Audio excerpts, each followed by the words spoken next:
Now, on December 3rd, local author Diana McDonough is launching her latest novel, Ginger Star, which completes the trilogy of her Stuck in the Onesie series.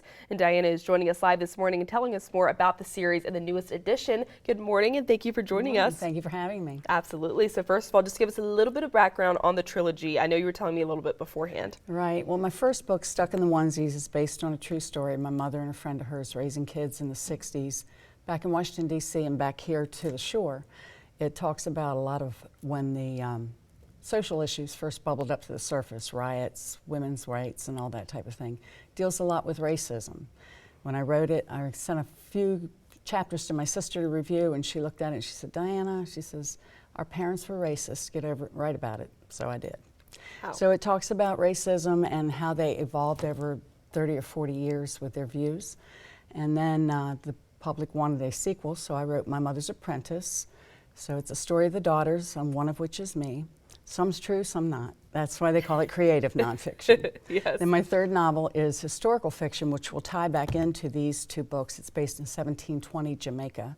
It's about pirates and plantations, and believe it or not, a lot of the same women's issues we're dealing with today. Wow, and honestly, this comes at a very interesting time in our society. So talk about the knowledge behind that it took to write them and what we're still experiencing today. Okay, well, I've done mission work in Jamaica since 1995 and vacationed there a lot and came to love the island and its people.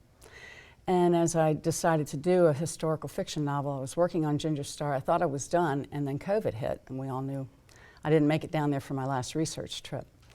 But then, and I thought I was done with the novel, and then the George Floyd murder hit. And when that happened, I realized I needed to go back to the drawing board, or writing board, if you will, and cover the plantations and the issues of slavery a little more realistically than I had in the past. So that was a challenge. It's not a fun subject to write about. And we all have our trials and tribulations, and we have ways that we need to overcome things. And I'm hoping this will help some people out. Absolutely. And with this new book, what are you hoping readers take away from it when they, take a look into it?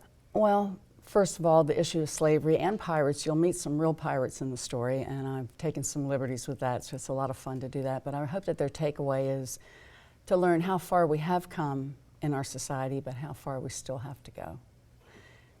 I agree, absolutely. And so you're telling me a little bit about your book launch, so tell us, where can people get them, and tell us about the book launch. Okay, well, the initial book launch will be Saturday, December 3rd from 10 a.m. to 2 p.m. at the Greyhound in Berlin.